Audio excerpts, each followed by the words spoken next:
All right, this is great. Thanks for coming on. It's my pleasure. It's good to be here. I was a little worried we hadn't really talked to schedule this, so you showed up early and ready to go.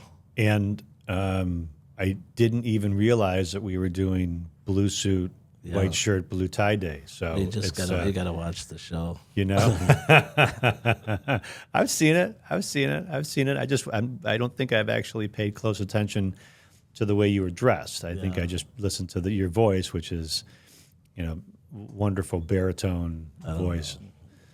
I can never impersonate anybody because everybody immediately knows that it's you. And people call and they'll do an impersonation. I'll go along with it, and I can never replicate the joke because whatever my voice doesn't allow it. Well, it's good to be here. This is a great setup, and I appreciate it. Yeah. You guys have been terrific.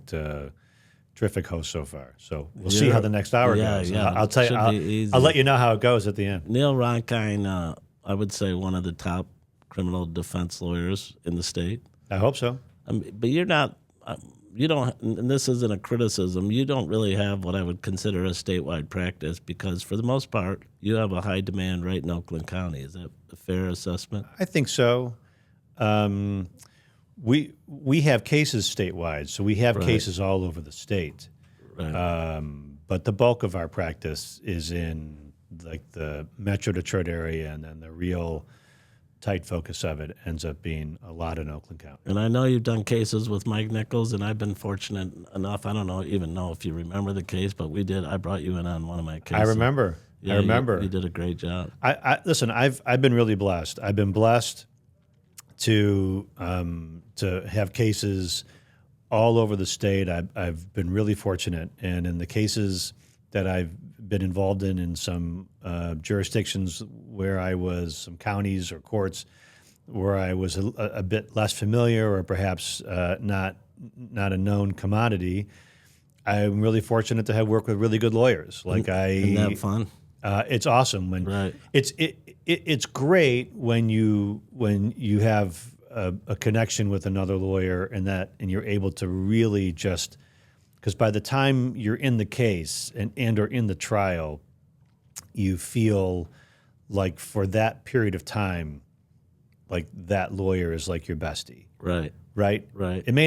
You may not continue the tightness and the number of phone calls and messages and once the case is over. But while you're doing it, leading up to it, and in it, it's like you're in camp. It's like camp friends, right? You got it. You get every thought, every process. And you message stream of consciousness, right? I did a trial with Mike in Monroe County, and I know all about it. In a case, and you had done you had taken part in like the sort of the mock trial prep of leading up to the trial, and I remember being down there, and so I don't eat in the middle of a trial.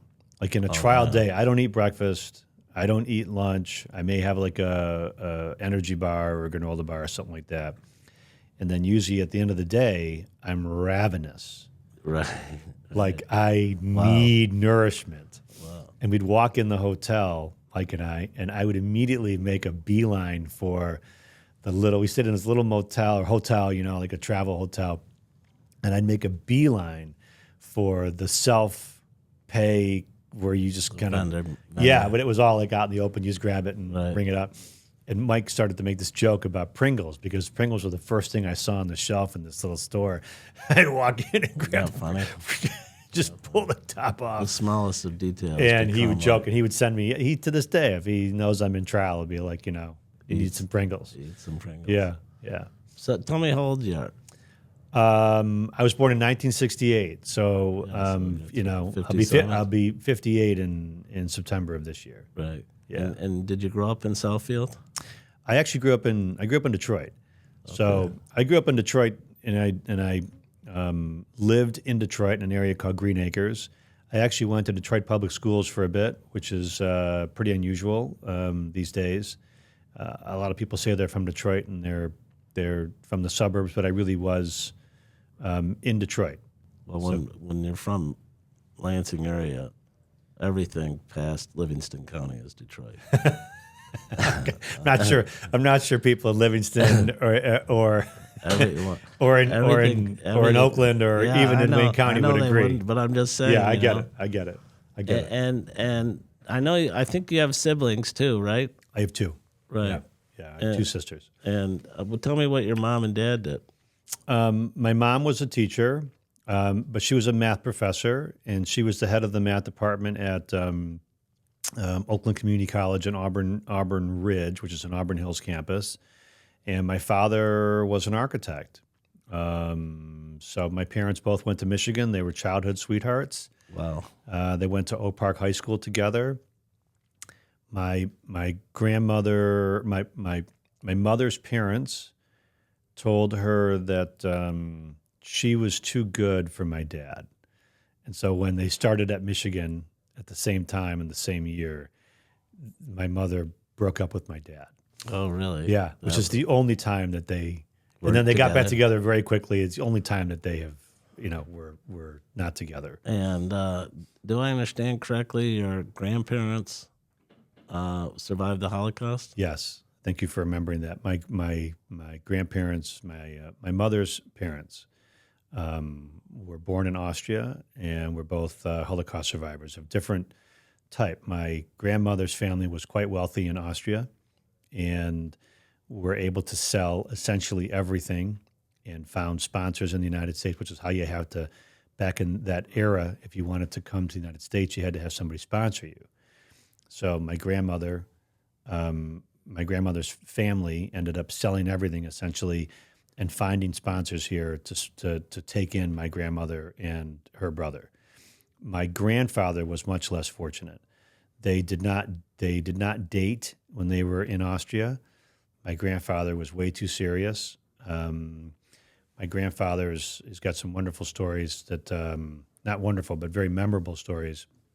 But he came he ended up in Dachau before it was a death camp, when it was a detention camp and a slave camp. And ultimately, he made his way to the United States, and they met in New York. How did he get out? He tells the story actually his history is in Steven Spielberg's Shoah Project, where you can watch his video. Really? And he goes into great detail about how they got out. But at one point, if I recall correctly, he ended up he was released, and then they ended up being released. And the idea was, if you went to England, that you had to have somebody from the United States who was going to sponsor you. And there were interesting stories about my grandfather and just about what efforts they were making to try to get across the border to get away from the slave camp. And the very interesting part is when he got to New York. When he got to New York, there was a section of New York City where the Austrian Jews, or Jews from Austria, were all living. And men were essentially living in certain, as I understand it, in certain housing units. You know, it could be like a YMCA or whatever. And he walked in, and he saw my great uncle Carl, who was my grandmother's brother. Saw him and said in German, "Wo ist Mitzi?" which was my grandmother's nickname.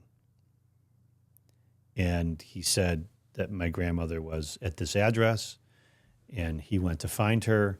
They had not dated in Vienna, Austria. Wow. As I told you. But they knew each other. He found her, saw her, talked to her. They ended up getting married not too long after.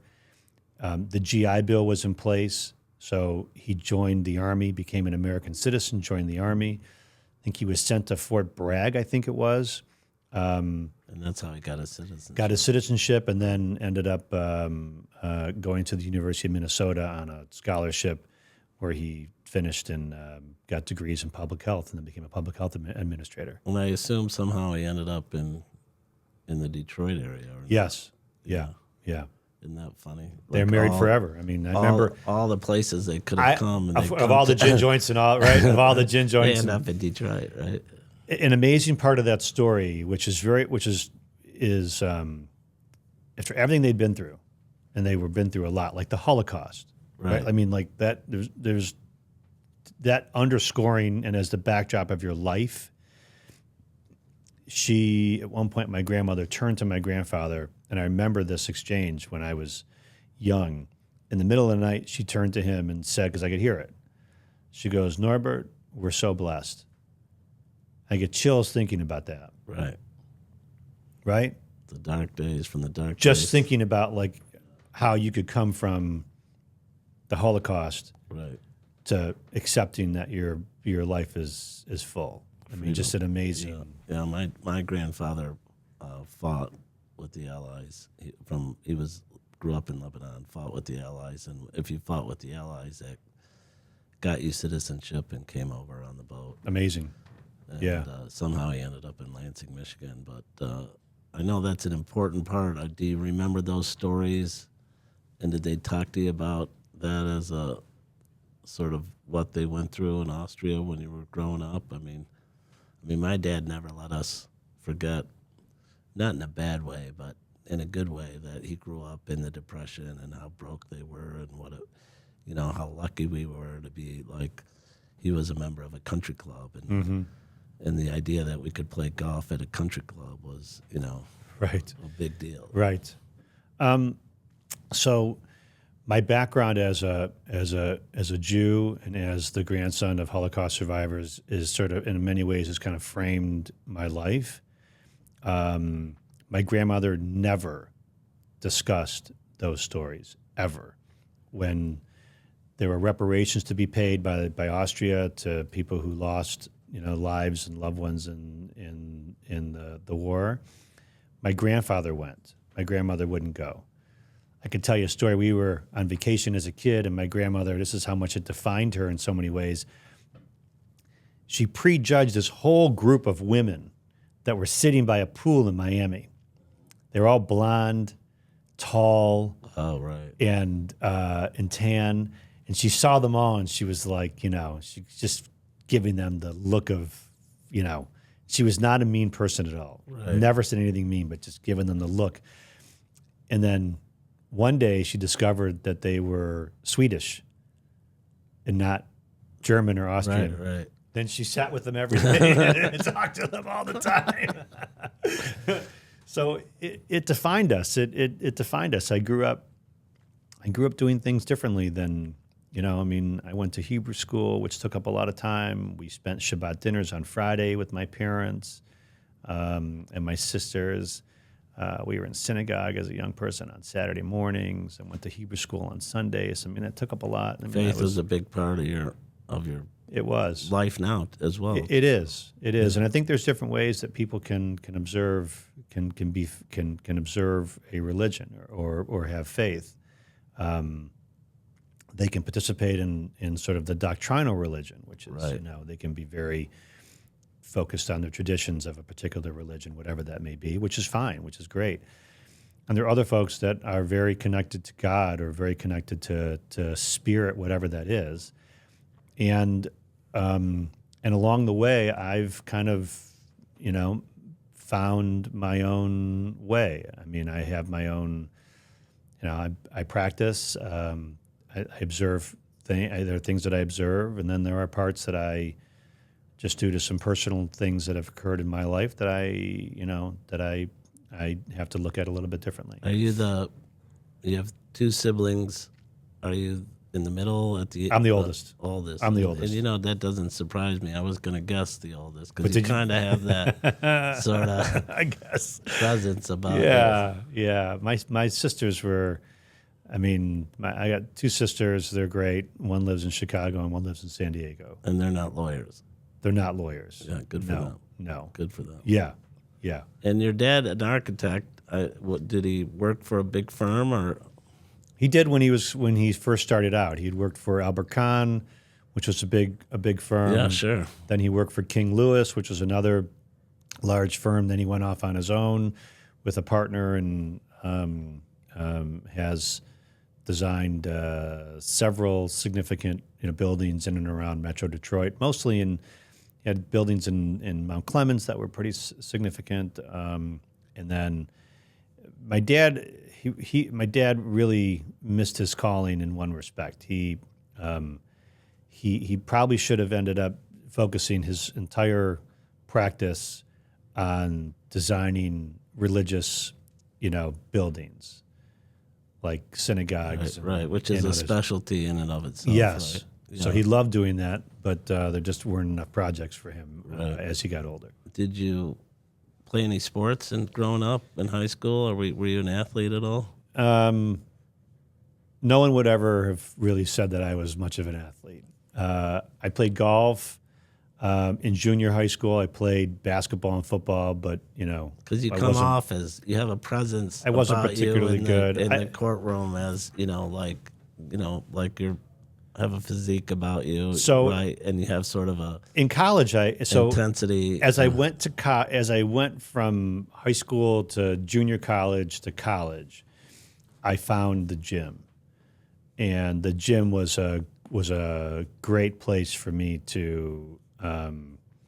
Just to continue to sort of build myself. I think that before we went on air, I was telling you that I went to Oakland Community College for a year. I needed that year to learn how to study and learn how to be a student and learn how to be responsible for what I did on paper in class.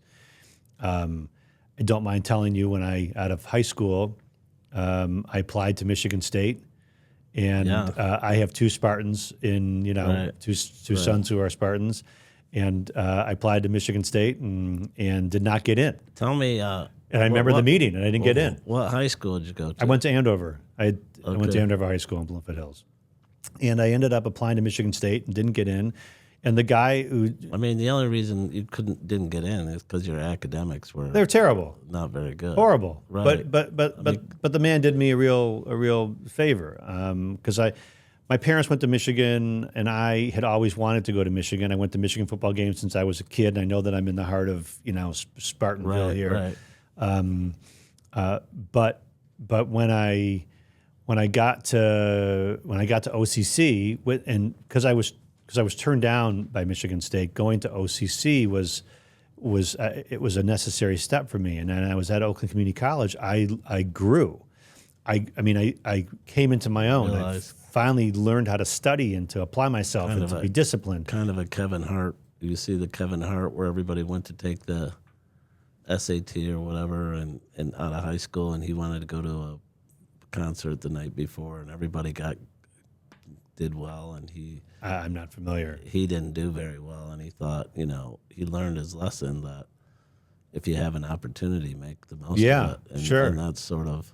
And then I did that, and then I also found the gym, and the gym was another great place for me to build myself physically, and I got big. Did you box then or not? No, boxing has been not until later. Yeah, side thing. Not until later did I get into just kind of training in a boxing gym, which was a lot of fun. Well, did you know?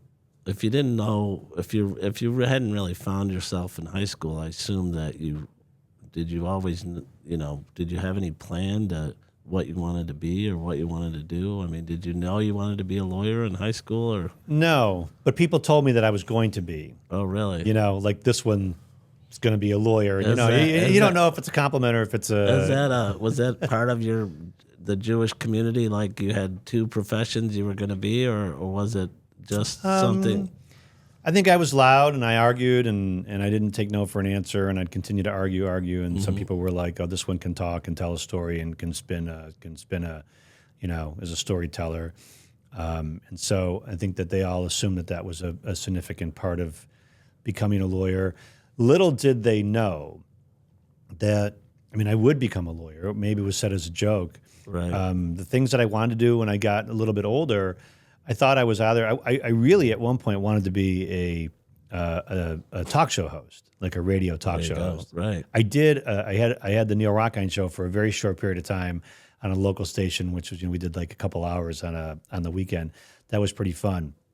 But I'm told that I could win a Howard Stern sound-alike contest. Oh yeah, that dude. You know what I mean? Yeah. Like, hey now. Yeah, you definitely could. So I enjoyed. I thought that was a riot, right? Like hosting my own show was a riot because Right. you could talk about anything you want and you can't be wrong, and it's Right. all just opinion, and you can Besides debate, the FCC, you have no bounds. and you could just debate, and Right. that was great. But as I got older, as I got into college and was trying to figure out what I was going to do, going to law school seemed like more and more of a destiny. And I didn't necessarily know why, because I didn't know what it meant to be a trial lawyer. It seemed cool, but I didn't know really what it was. You didn't have a lawyer in the family, right? We had, I mean, no. Your dad wasn't a lawyer. No, it wasn't no, like he not came like that. home and talked about practice of law. No. You didn't clerk for any lawyers. You didn't. I did. You did? I did. I In high clerked for school? lawyers. Yeah, and in college. Okay. In college. Yeah. And yeah. was there a moment at OCC where you said, I've got to change my future. I've got to, because getting bad grades, my study habits are not really. Yeah. So yes, there are moments sitting in class at OCC where I said to myself, I need to, okay, like this is, like you need to, and I learned painfully, but learned how to study and how to learn. I mean, not just, you have to apply yourself. And I didn't do that in high school. And then when I got to OCC, I started to, and then apply myself. And then I enjoyed getting good grades. And I realized what I wanted to do. I wanted to go to Michigan. I wanted to apply to Michigan, and I did. I mean, you must have gotten really good grades. I did at OCC. I got out. I believe I got all A's. Yeah. And then I applied and got in. I took had to classes at OCC that would transfer. That was so I had an Right. objective. I knew that I wanted to transfer to And Michigan. that had to have been a dream come true, right? It was Going considering my from family. getting rejected from Michigan State, now getting, which had to have been like a second, right? Like a secondary. I mean, your Michigan had to have been your first choice, right? I didn't even apply to Michigan in high school. Yeah, if you could have written your own script, it would Yes. have been to go to Michigan. But Yes, right. because my family went there. I went to. Right. My dad claimed for years that my first word was bullshit. Right. Like when the student section used to yell bullshit Right, back right. and can I swear in this? I don't know if you Yeah, swear. we're fine. Bullshit. They go back and forth. My dad claims that my first word that I was a baby and they used to sneak me in, and that I said shit. You know what I mean? Right. And I don't know if that's true or not.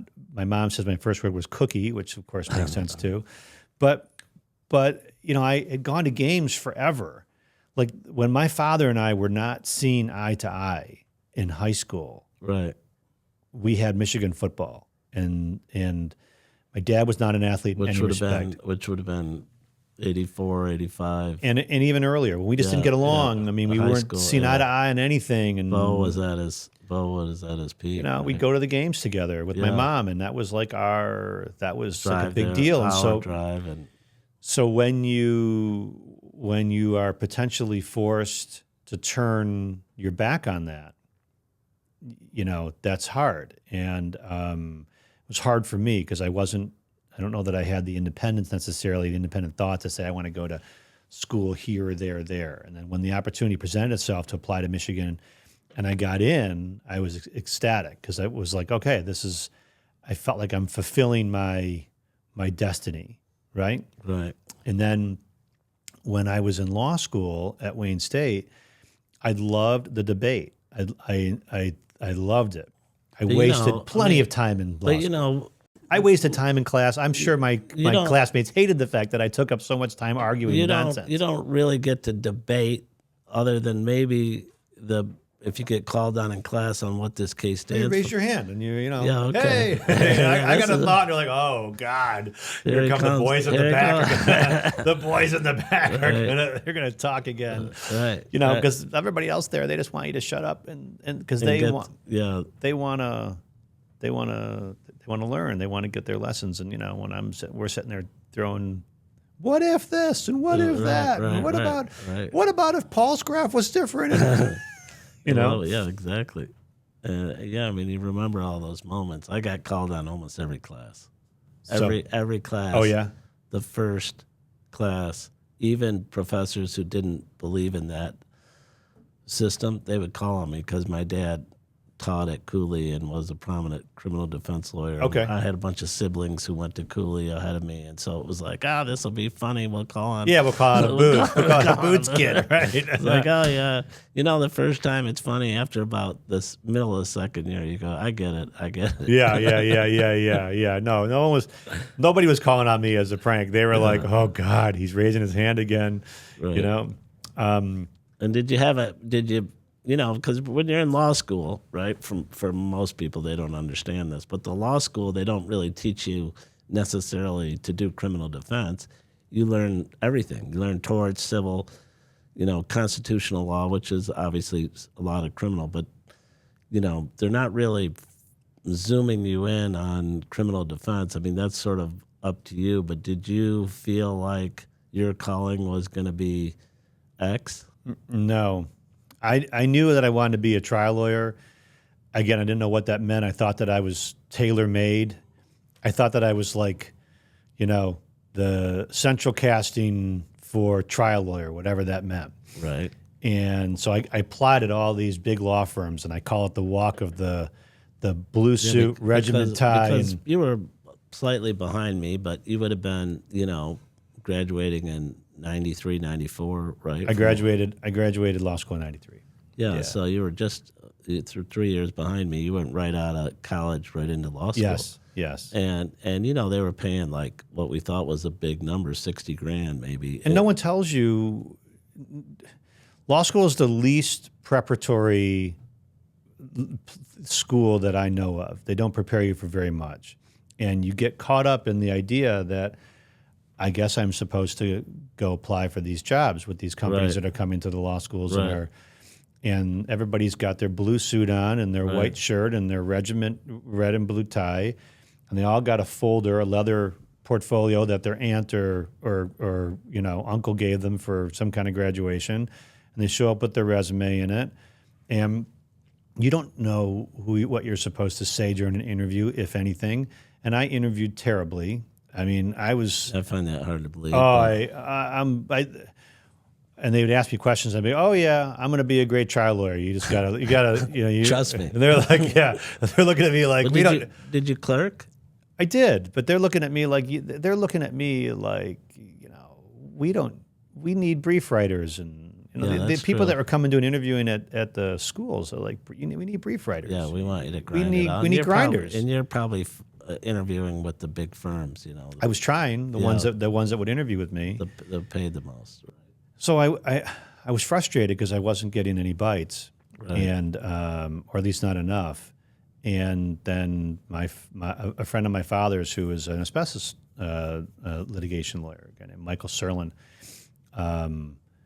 he talked to me and he said, "Look, no one's going to hire you to be a trial lawyer because you don't know what that is, right? And no one's going to hire you to be a trial lawyer for the reasons we just talked about until you have trial experience. And no one's going to give you their clients to experiment on. So you need to learn how to try cases. And there are two places to go to learn how to try cases. One is a public defender's office, of which there wasn't one in Oakland County at the time. It's not the way it is today. And the other was the prosecutor's office. So I applied for a job at the Oakland County prosecutor's office, and I still have the letter where they hired you. That they wanted to interview me, and then I got and I remember the interviewing process. Who and would they have hired been me. the Oakland County prosecutor? Would have been Dick Thompson back then. Okay. Richard Thompson. And I remember. Now, interestingly, the same interviewee techniques that I had used that were completely unsuccessful, embarrassingly unsuccessful with the large firms, turned out to be what in part got me the job at the prosecutor's office. Dick Thompson was walking around saying, we just made an offer to this kid's going to be the greatest trial lawyer we've ever seen. Because, it was all about moxie back then. And it was, and he loved the idea that I was going to come in there and beat my chest. And a job that can beat you up, right? Yes. I assume in the Oakland County because of the volume and everything that's going on. You need somebody that has, unrelenting energy. And you need people that are going to want to, get in there and mix it up. And back in that day, compared to now, the prosecutors, we had no discretion. There was no discretion in anything. I mean, was like we were just Really? no, there was no plea bargaining. If there Just was, try it was the case. it was try the cases or people plead as charged, and we were really so the discretion was So you're not, trying a lot of cases. and we were just, and so we just line us up and off you go and off you go, and so you have to be able to put the stuff together, and you got to be able to see the picture, and you got to be able to see the holes and know where the And you're concerns getting are. in front of the judges and you're arguing motions and you're picking juries. And, Oh yeah,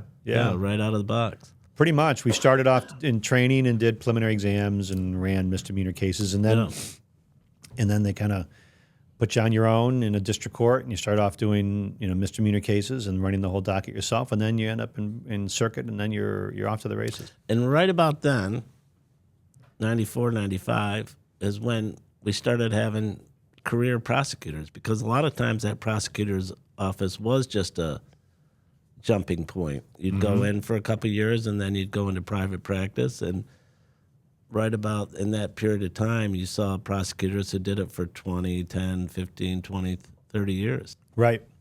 But not you. Not me. I was never a lifer. I knew I wasn't a lifer when I started. I mean, I knew that was not going to be my. Really? No, I knew that. I knew that. So I'm going to tell you, I mean, I got to tell you, Andrew. I had some great cases. I had some awesome colleagues. I got the chance to try some very big cases and handle some big cases as a prosecutor. But I'm going to tell you, after a while, I didn't like being the person that had to say no or decide this case. There was no plea bargaining. This case, I can't work it out. I didn't like that. I felt like there was part of that was unjust. And then I hated. I didn't like the fact that I didn't control the cases that I was running. And then I ended up looking at the defense lawyers, and for some reason, some of these guys I romanticized, and I still do. Really? Oh, these guys they're going to the bar, they're drinking great wine, they're driving nice cars. They're in court, and they're eloquent, and they're passionate, and they're Who would have been some of those guys? Do you remember? Yeah. So Ron Pence, I don't know if you knew Ron Pence back in the day. Ron was one of my mentors. I thought Ron was he was one of those guys who had like 10 books going at a time. He was always really savvy. He was a guy. Mitch Rabitwer was another guy that I remember from my days as a prosecutor. Right. I mean, those were Albert Hatchett. I don't know if you knew Albert or not. Albert was a lawyer from Pontiac, the most eloquent speaker. You'd sit there and have a case opposed. I don't know if you know anybody like that. That's that eloquent. Yeah. And would sit there and listen to Albert, and all of a sudden, the judge of Mr. Rockind. Yeah. What? Do you have a response? And I'm like, oh, he's done? Because Right. I was just listening. It was great. Can we let him go? It was great. Can I and had just a riot.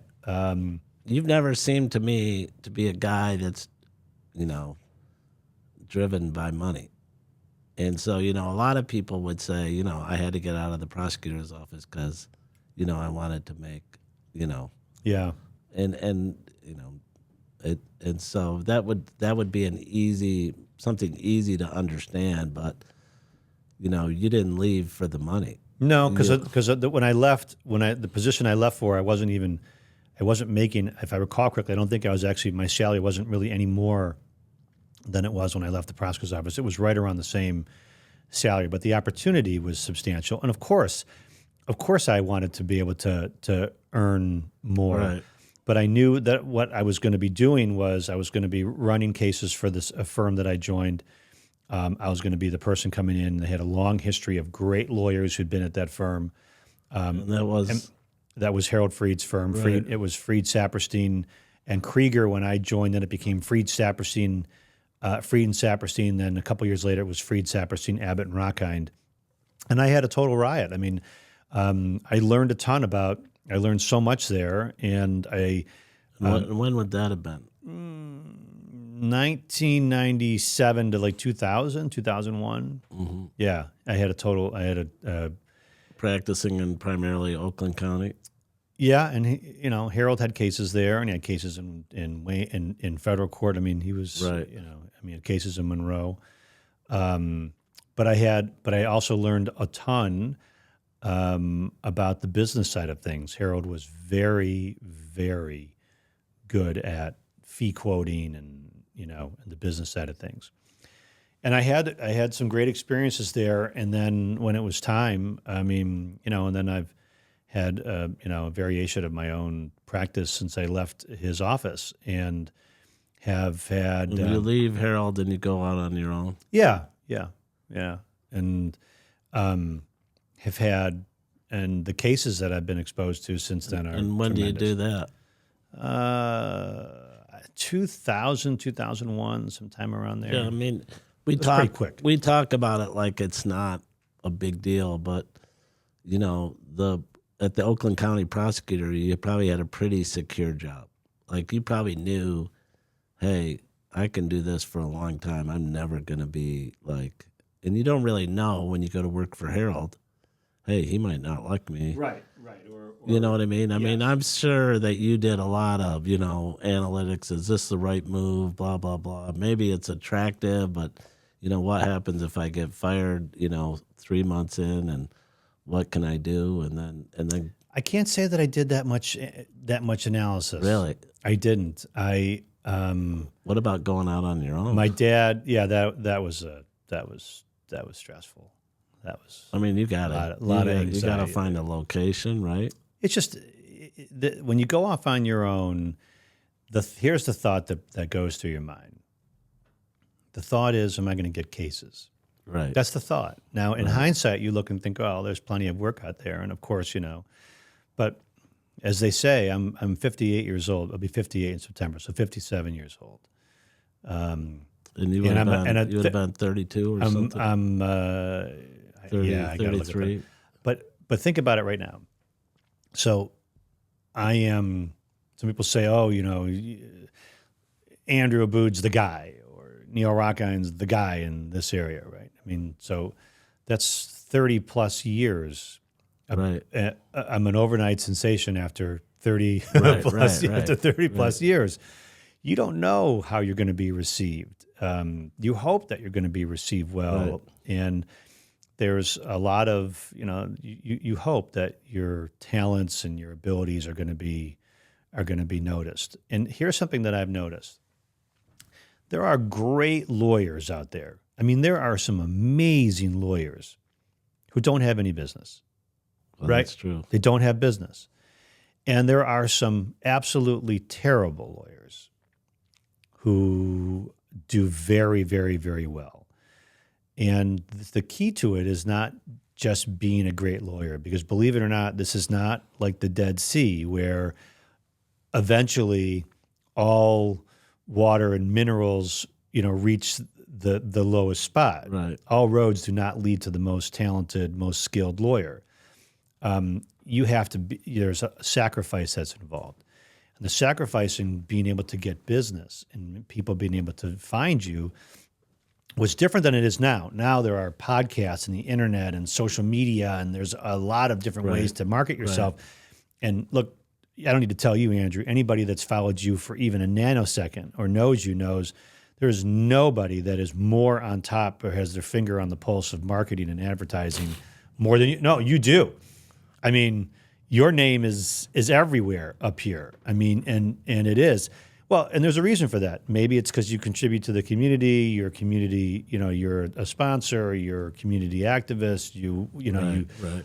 But it's also because the second that you stop telling people that you're here and what you can do is the second people start to think, well, who else, who's the person, as opposed to, I need to call Aboud, they think to themselves, okay, well, I haven't heard someone else's name kind of becomes prominent. Top of mind. Right? Right. And so that's sort of the idea in my mind is, you need to, and to those who are unfamiliar, 30 years ago, 25 years ago, there wasn't the same marketing opportunities that there are now. Right? Well, that's true. I mean, Jeff Feiger, who I knew very, very well from one of the Kevorkian cases. I knew very well from working with his office on cases and doing work on criminal cases that came out of his office and representing him. And I can tell you that, Jeffrey was the master. He had press conferences and people showed up in droves, man. He was great, but this was the thing that, and this isn't a knock on him. In before the internet, which I don't know when that would have been, but tell me if you're from Lansing, how would you get a hold of Jeffrey Feiger, right? It was not that easy to do. I believe that. You're probably right. You couldn't call 411 and say, "Give me the Feiger," right? Right. It was now today, right? Right. Yes. You just type in Jeffrey Feiger and you get a number. So there are more opportunities to market, and it's much more competitive. It's extremely competitive. They can get a hold of Neil Rockind right out of Lansing if they want. Yes. Yes. And vice versa. Yes. And the marketing was different then because you had Jeffrey always prided himself on being like a trial lawyer. Like he was like guy. Right. I'm known because I am successful, right? And then he compare that, and that's sort of like you. You're a great lawyer, and if you weren't a great lawyer, I would just gloss over this part of the conversation. I wouldn't say that you are. You're a fighter. Look, you're affable, and I know you, and we've chatted, and had good conversations. But I also know that there is a part of you that I've seen in some cases where you have you turn on a switch and you get intensely competitive and very focused and determined to win, right? Okay. So the people that find you maybe because you're out there, but also they happen to end up finding a great lawyer. There are people out there that the other group at the time were marketing who didn't have that level of success in the courtroom or even didn't carry themselves like they had that success. They just were the first ones to market themselves and publicly. And they had this clash that this group was paying for their marketing. And Jeffrey would hold press conferences and would put a red nose on the prosecutor and, and it was like larger than life stuff, right? Those sorts of things now, when you look at how the practice has gravitated, where has gravity led us? The opportunity to hold a press conference and have all the news agencies from everywhere, and show up and have people focused on Andrew Abood with 8 microphones in front of you, that's less than it used to be. You may still have them, but it's less. For sure. And now if you hold a press conference like we did in a recent case, you'll have some reporters will show up, but then they'll be on Zoom. Right. You can't see all the faces, right? Right. It's not as dynamic. But the marketing, and I'm gonna tie back to something you asked about, the marketing. Nowadays, there are a lot of people that market themselves as being good, aggressive, competent. They guerrilla market themselves as trial lawyers. Every lawyer website looks, for crying out loud, they all look the same. Glossy pictures, and everybody's got themselves in a power stance, like I take on the world, and you're like, actually, I've never actually seen you, dude, in the courtroom, man. I've never actually seen you pick a jury. I've never seen you try a case. I think part of that is because lawyers kept coming out of law schools, and a lot of young lawyers kept coming out of law schools, and these guys were, they had to find a way to make a living, and they weren't going to work for big firms, and they weren't going to work for prosecutors or defenders' offices, and so they would they'd get cases. Right.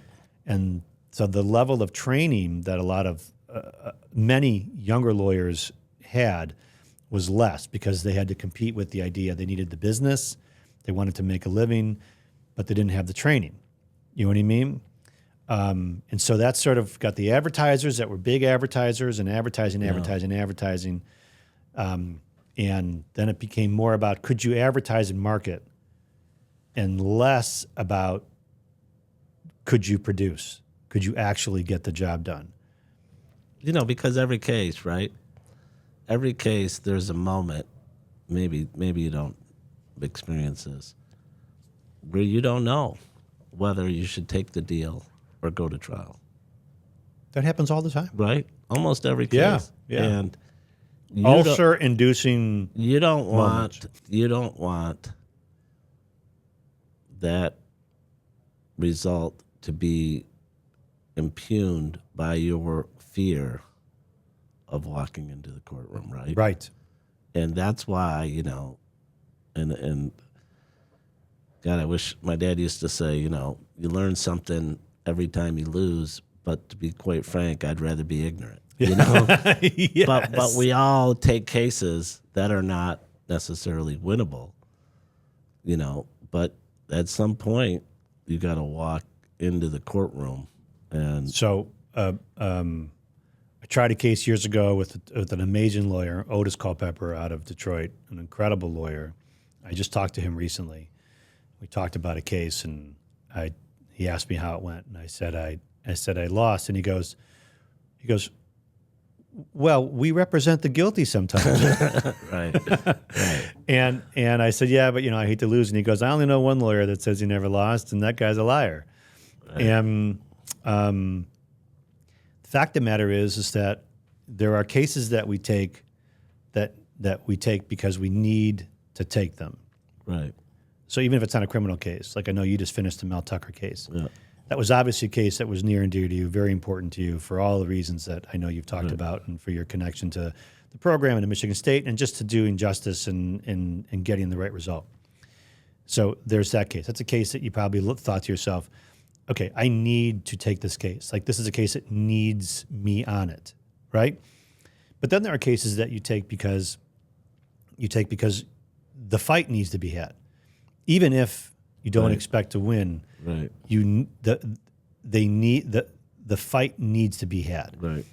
And the system can only work if the worst are treated respectfully first. So it can only work if the worst are the first cases that we're willing to defend. You really do have to believe that, but it's not just a belief, you have to live it, right? You have to. And so the idea that people go into cases and think that they pick and choose winners. I mean, look, the moments you talked about that are stressful moments, where you don't know if you should take the deal or not, or you have anxiety about that. Yeah, because we don't want to make the wrong call. We don't want to contribute to making the wrong decision. We don't want the anxiety of the fear of losing to influence the ultimate decision that the client makes, or whether they go into trial or not. But once you decide, whether it's decided for you in cases where there are no offers, right. or cases where you're like, we're going, once the decision is made, there comes a point, a much more interesting point to me, which is where you believe that you're going to win. Yeah. Yep. You believe it. Now, every case that I've tried, I get to a point where I'm like, I'm winning this fucking case. And I'm sorry for swearing, but I'm going to win. I'm winning this case. Yeah. I don't care the number of 4B, the number of pieces of evidence, the number of exhibits that they're introducing. Yeah. I don't care the number of witnesses they have. I'm winning. And then you get into court and you hope that after, and your voir dire goes, right. And then you give your the prosecutor gives her opening or his opening, and then sometimes all your confidence can go right then. Yeah. But if you're fortunate and you believe in what you give your opening, you're like, I'm fucking in this. Yeah. And then every witness, you're like, I'm winning this trial. Right. And then you close. And there are moments and you have anxiety where you're sitting there thinking, like, which is just, did I actually pull it off or not? And there are moments where I've pulled it off and I thought, shit, I really did pull this thing off, man. This is why I'm here, because only I could have done this. And I'm not, and that's my thought. Like, only I could have secured this. I agree with that 100%. But then there are moments the opposite where you get done and you're like, no, oh man, I never had a chance. No, but what I would say is that you do score every witness. You know what I mean? Like, okay, and for me, I always, okay, but they have these 3 witnesses and all these exhibits. So I'm always like, yeah, I won that witness. Yeah, they didn't, we're still going. This is still undecided. Yep. I'm holding my own. I'm doing a good job. The judge isn't killing me. I'm they could have done a lot better on this. They could have done this and this and this and this. We did better than what we thought. But I always have that, but what's next? Because when you're in a trial, Of course. it's not scripted, right? Right. You don't Not know at all. you don't know what the future brings. So I always worry. And then when you get to the end and you're like, oh man, And I've had the highs and lows of both, as I'm sure you have. I've experienced the highs of the jury coming back and saying not guilty, and you're like, there is something about and then I've had the other experience. there is where- something about being told they reached a verdict. Yes. Right, and you're Yes. standing there in the courtroom Yes. before they read it, and Yes. they walk in, and the jury, you see which one is a foreman because you don't know who it is until generally you don't know who it is until they pull that piece of paper out, and that whatever you want to call it, 18 seconds, 15 seconds, Yes. right? Yes. I mean, what do you think your heart rate is? Oh, 150. Isn't it? Yeah, Isn't it? 150. So when I tried the Charles Warren case, which was a case in which Charlie Warren was accused of he was charged with reckless driving causing death, among other counts. But they were all essentially the equivalent of like a manslaughter type count. They all were 15-year felonies. Right. He was accused of pulling a trailer, didn't have lights on it, and striking a Michigan State police trooper, and then dragging him for 3.5 miles on And the I highway. remember you posting about this and being involved in that case. And do I understand that he probably didn't have a criminal record? Right. So He it didn't. makes it. Yeah. It was. And he was 70. It makes a really. So that was and I love his family, and that was my case, and we worked that case up. Gonna go to prison if he gets Oh yeah, convicted. oh right? yeah. Yeah, there's no option, no, right? no. Yeah. I mean, the judge would have had to depart from the guidelines, but it And was back then it was a lot tougher Yeah. to do, probably. so.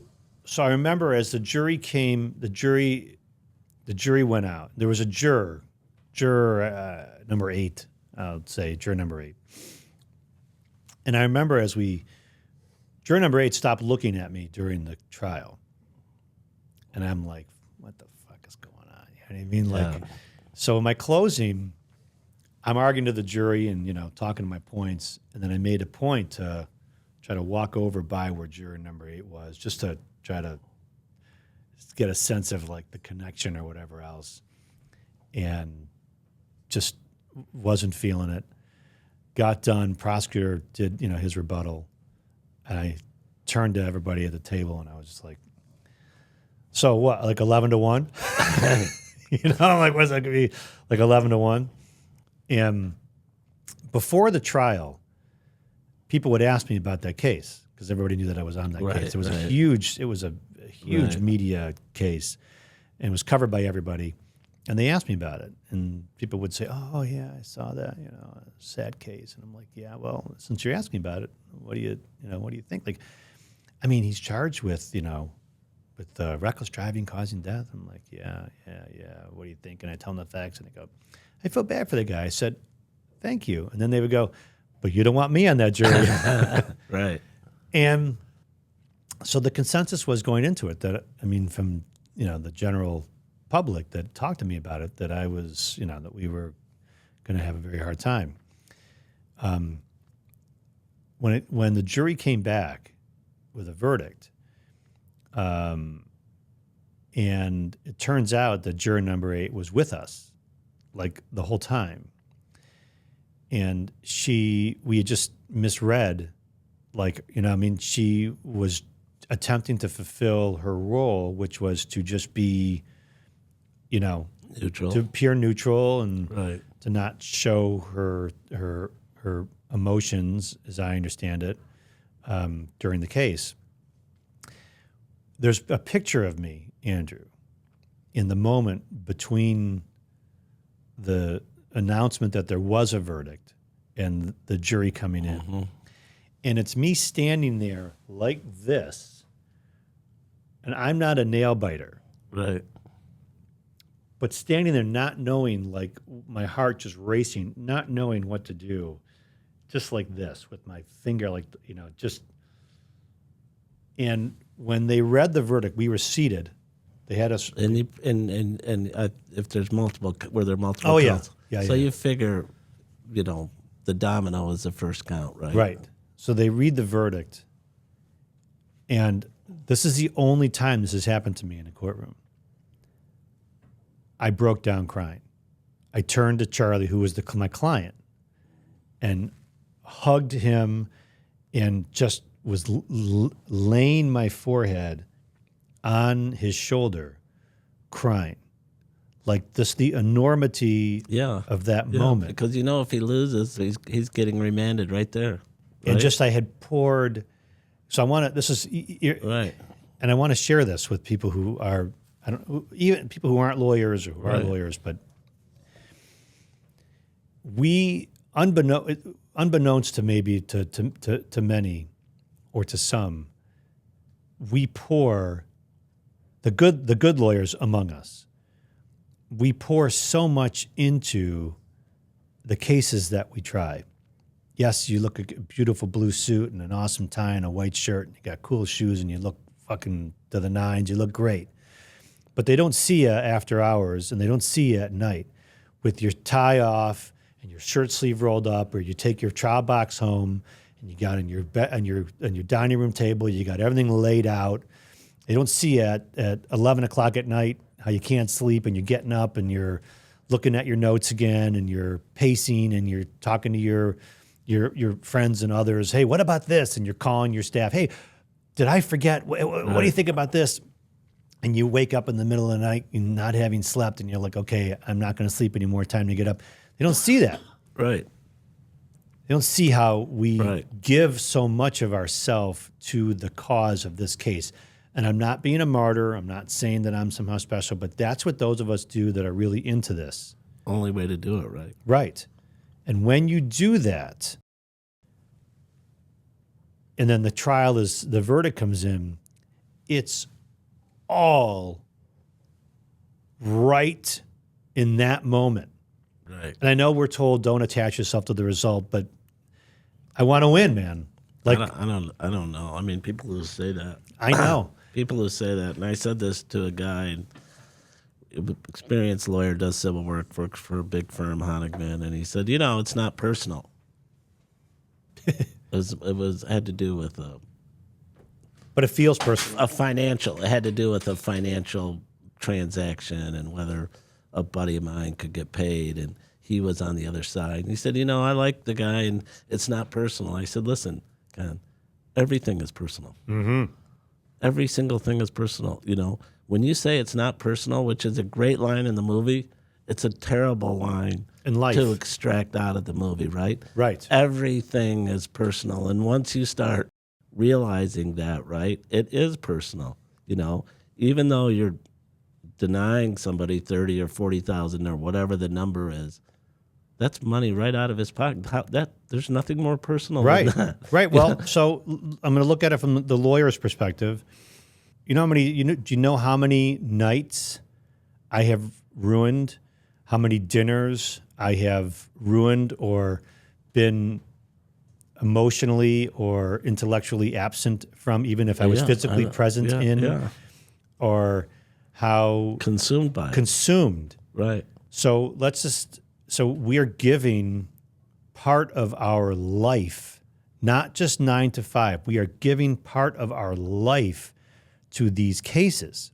Right. We choose to do it. And if you do it right. And if you don't do it, fine. If you don't do that, but that's how I do it. Right. I'm all in, like firsthand, like. And you're great at it. Teddy KGB, and I'm like, okay, and all in. And you're great. I mean, I've seen you cross-examine, and I've, Thank you. I don't know. I couldn't, I don't think it's maybe only one case, but the one case I watched where you were co-counsel, I thought, Jesus Christ, is this judge really going to let him do that? And,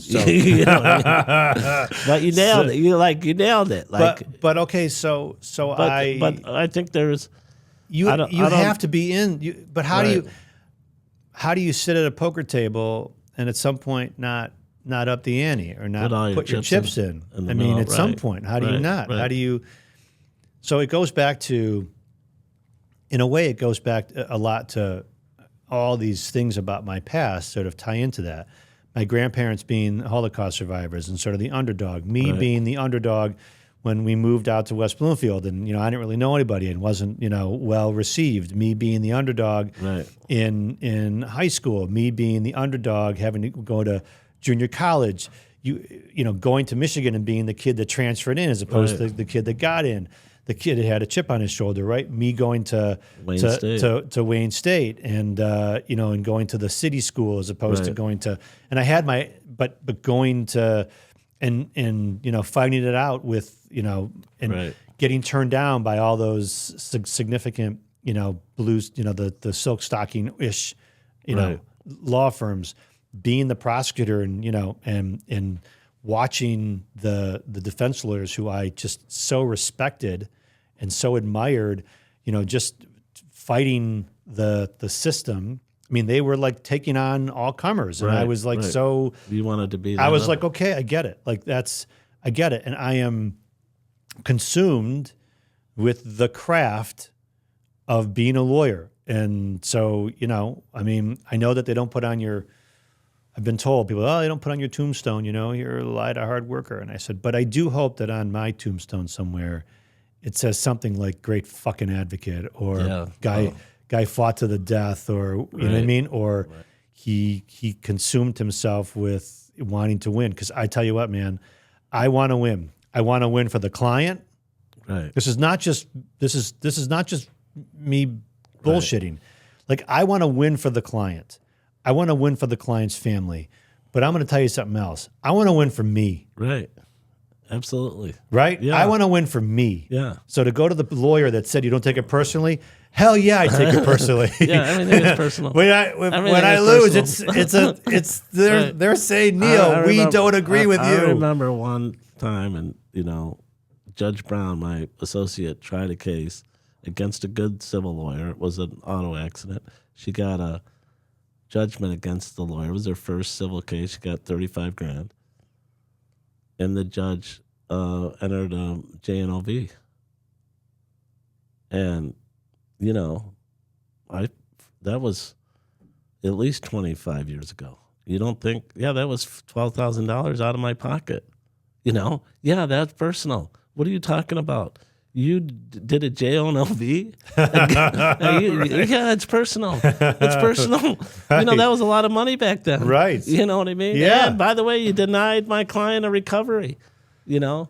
But So we kind of, not that there was any kind of form to where this was going to go, but I mean, it's great. But I know that you have certain philosophies. I know I've seen you speak about a theme and how important that is. How hard do you work on in developing a theme for your trials? hard. And is it something that just kind of comes from your consciousness, or how, do you develop it with your office, and how important do you think that is? I think having a theme is critical, because once you get the theme to your case, not the theory, but once you Right. get the theme, the rest of the case sort of falls into place, because the theme is like the commercial, right? Like the jingle in the commercial. It's the thing Right. that everything Right. else sort of can resonate and be seen through. And the most famous theme is, right, if it doesn't fit, you must acquit. That's the most famous criminal defense theme. But he didn't start off with that. right, Remember, that Right. wasn't his theme. right, His theme, Johnny Cochran's actual theme in the case was rush to judgment. right, And his whole thing was that they started the belief that OJ was guilty. They thought he was guilty. but you never know where a trial's going to go, right? Right. And they never knew that, The glove wouldn't fit. right, that was going to be a big moment in the case. Right. I interviewed Carl Douglas once. It was awesome. Who was one of the lawyers that represented, worked with Johnny Cochran. Right. And he talked about that glove moment. And he goes, Neil, he goes, we watched that glove and it did not fit. and OJ went into actor mode because they had him get up. Chris Darden had him get up and walk over to the jury, and they're all like, "You're really gonna have this guy walk over to the jury?" And he's got it, trying to pull it on, and so never ask a question you don't know the answer. Listen, having a theme is critical because it allows you at all times to redirect the evidence and the case back to it.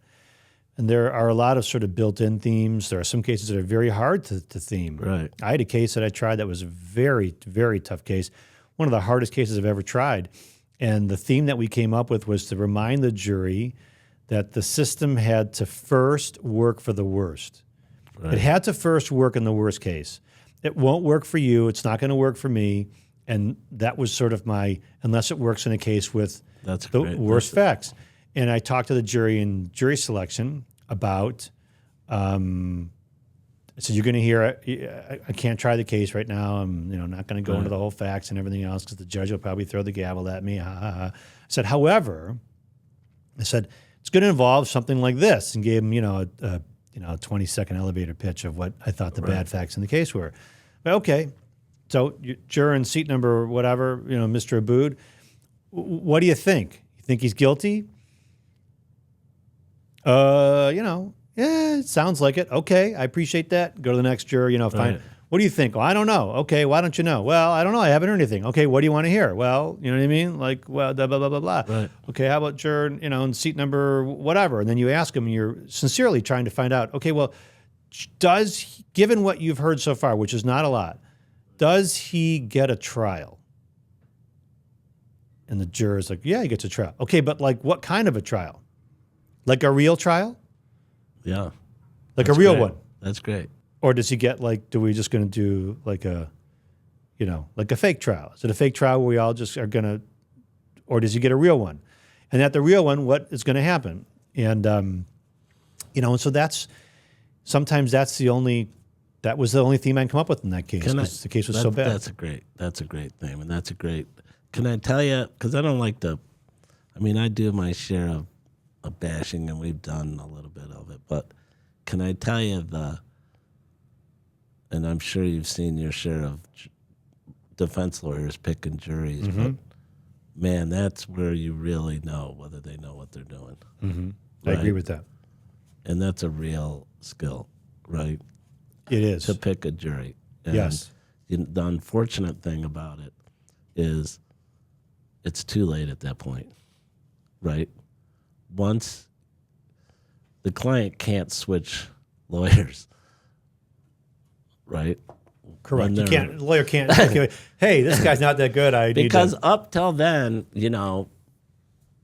anybody can act like they're Marathon or all gas stations are basically the same. Up till then, there's motions that could be filed, but if you're just a client who's not a lawyer, it's hard to judge, right? You know what gets in the way of good jury selection? What's that? Judges? Judges. Yeah. You've got to fight. You've got to be a fighter. Two things. The judges who try to set time limits, which is nonsense, and the judges who try to save jurors. I don't understand. For this, so when you developed a line with a prospective juror, and the juror's concedes, this probably isn't the case for me. You're like, okay, and then you push a little and you lock them in. You know what I mean? Right. Like why? And then okay, and you get to lock them in that they're not going to change their mind no matter who they talk to, and their views are theirs. And I'm not going to talk them out of it, and certainly the judge is not going to talk them out of it. But then the judge leans in and goes, "Abood, yeah, you're going to follow my instructions. I give it to you, right? Yes. You're going to follow the laws I give it to you, aren't you? Yeah. And you're going to be fair and impartial to both sides, aren't you? Right. Right. I guess so. Sound fine to me. They sound yeah. Right. And what I found though is that where judges allow us to actually do voir dire,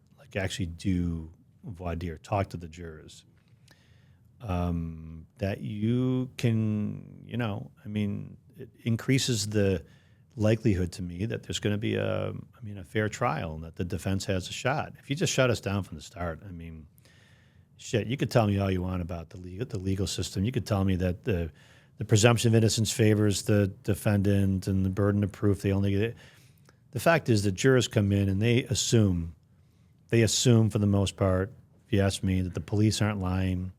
They assume for the most part that the prosecution has a case. They assume for the most part that something happened, that this person wasn't just plucked out of central casting as a defendant, They assume all that. Maybe they don't know why they're assuming it, but those are their feelings. The system is set up to some degree. I mean, And the dumbest thing I think in the legal system currently in trials, no, not the dumbest, but one of the dumbest things, which they ought to get rid of, is rebuttal. Rebuttal should be eradicated. The idea the prosecutor gets another bite at the apple is absolutely ridiculous. Like if you want us, let the prosecutor open your case, make your argument, give us your best argument. The defense should have the last word because the burden of proof rests on them. Our clients are presumed innocent. Our clients suffer the consequence if they're convicted. We get to close, and that's it. I've never heard that before. And that's it. And the idea that rebuttal, they get to talk again because they have the burden. Why? But there's not a hard and fast rule on that, is there?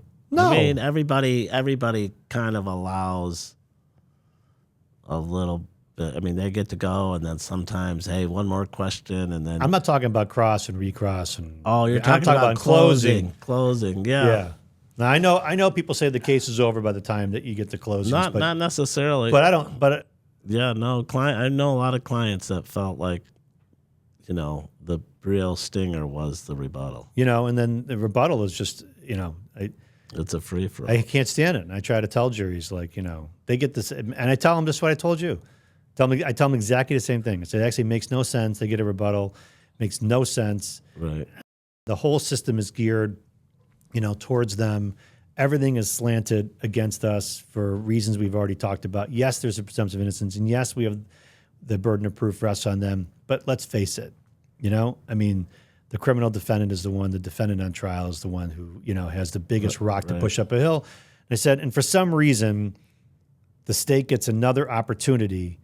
Once I'm done pushing it up the hill, they get another opportunity to sort of push it back. I said, I don't know why that is. I don't get it. It makes no sense. Nothing you can do about I said, it's not my call. The judge can't even take it away. I mean, so Right. I said, I mean, it's part of the unfairness of the whole process.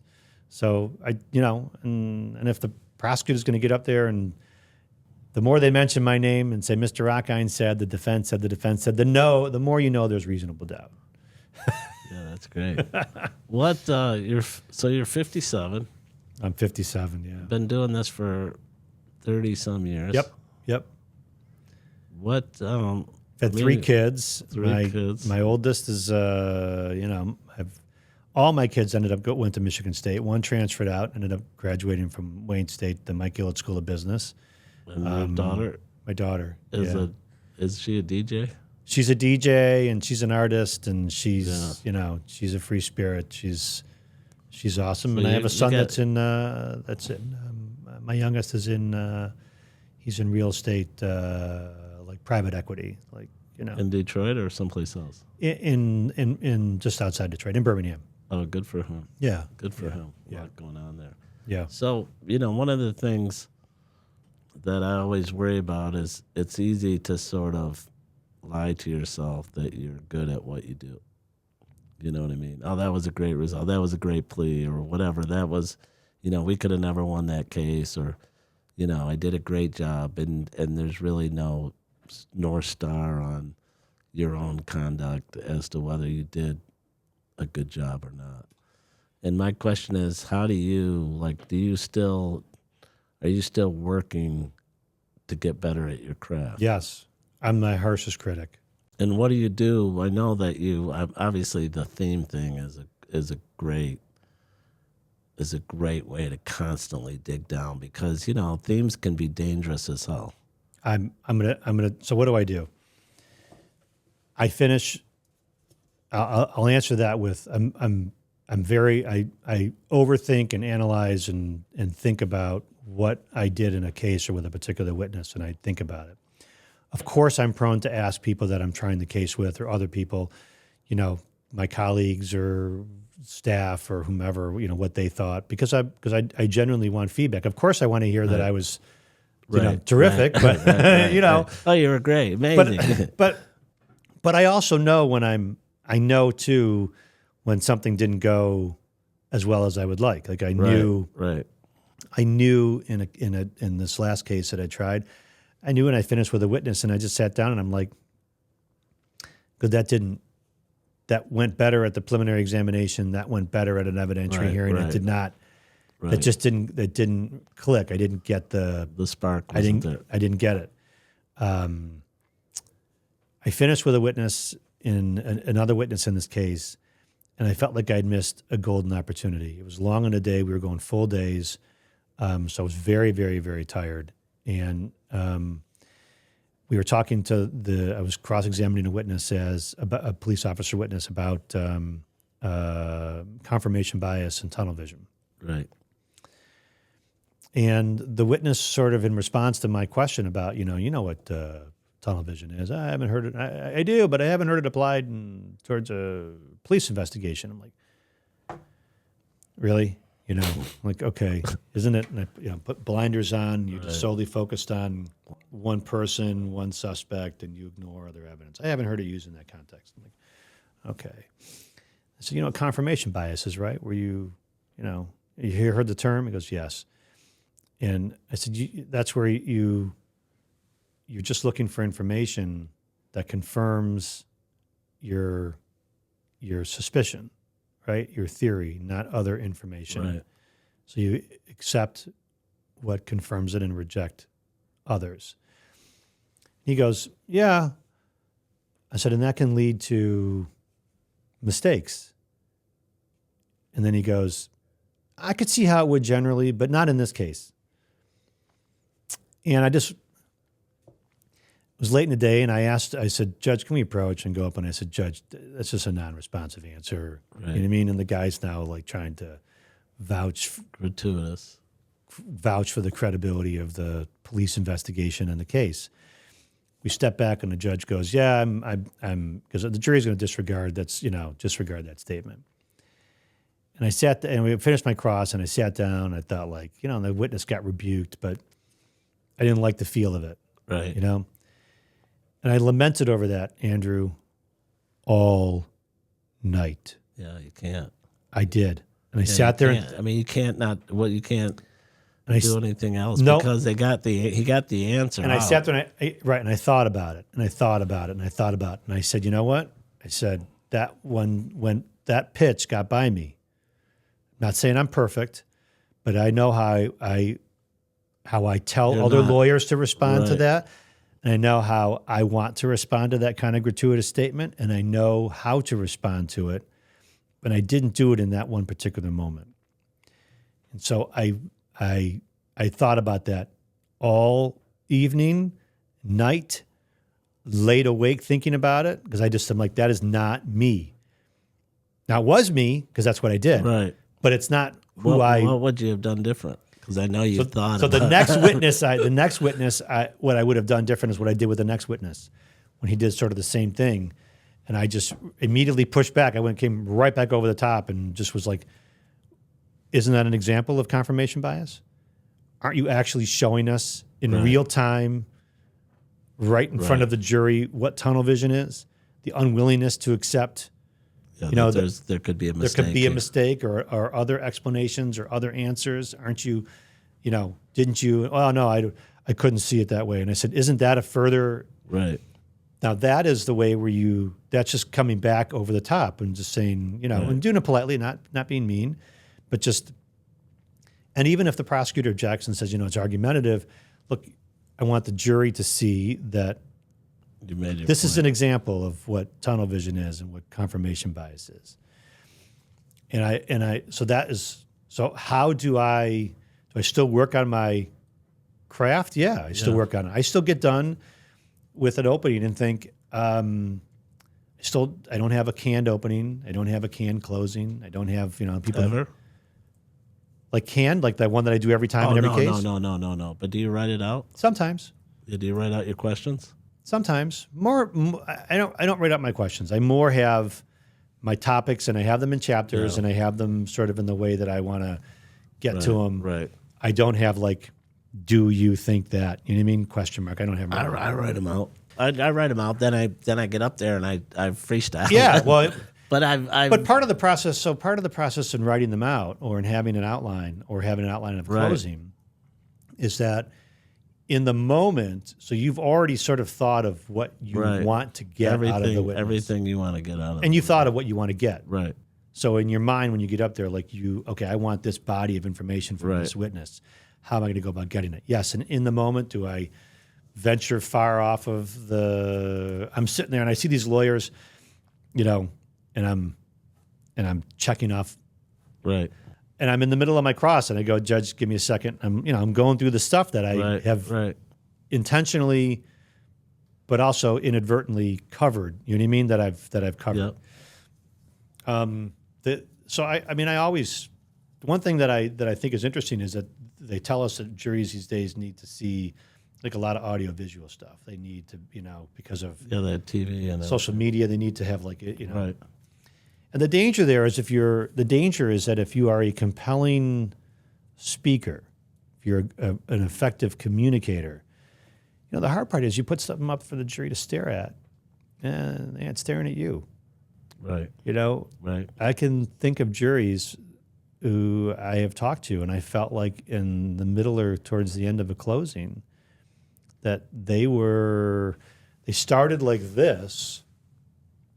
And by the time they're done, they're kind of nodding, or at least their hands are. I think though that a compelling argument, the right tone and the compelling argument in a real argument,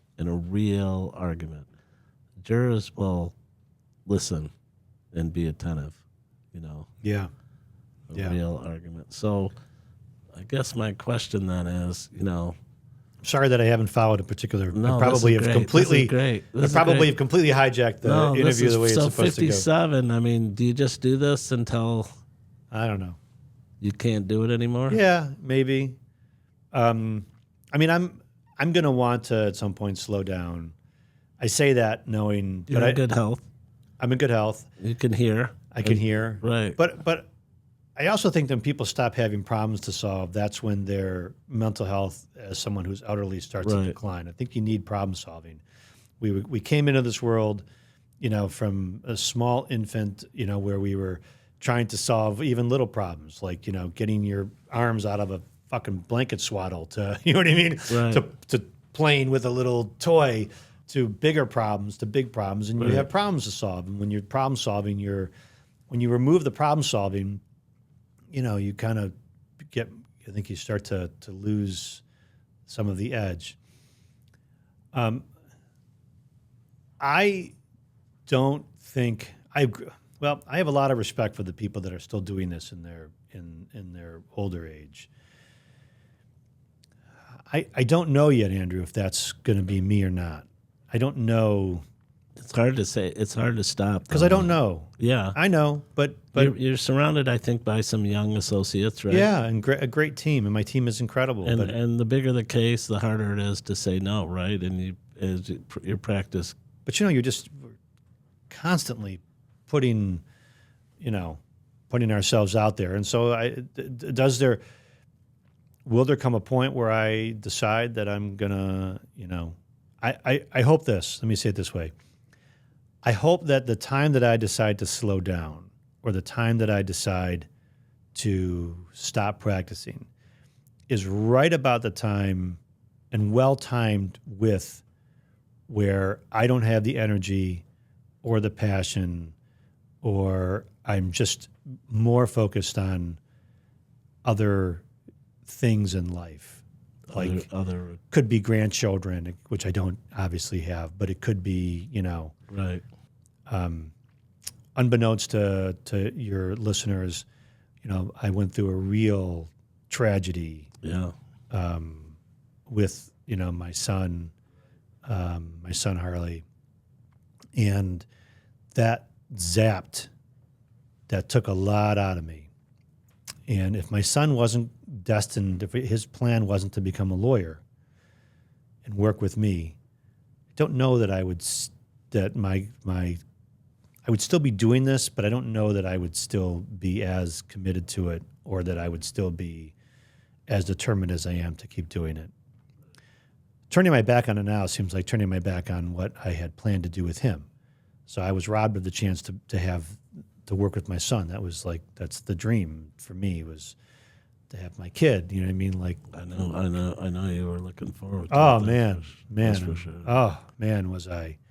And I can feel the pain of just that. There's a lot of people out there that still need a Neil Rockind to help them. And appreciate that. And you do bring not only to Oakland County but to the state bar. I mean, I look up to you, and every time I talk to you, I see your post about how great a lawyer you are and how you crushed, and the real Neil Rockind, the stuff you can talk about, the real insight into the practice is what I really appreciate. I mean, all the stuff you post is true. You are great in the courtroom. Oh, thank you. But there's more to it than that, and that's the real learning experience for me. Is you see the other side of it, right? And you know the toil it takes on you personally, right, to break down and start crying. Yes. You know what I mean? Because you know that you gave everything you had. Yes. Right? Yes. Right. It's weird that, well, first of all, I appreciate everything you said.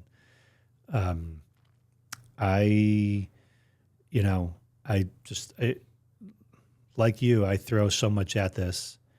That's kind of what I'm saying, that if it got a point where I just didn't have the fastball anymore, you know what I mean? Like, I hope that if I'm able to recognize, like a boxer.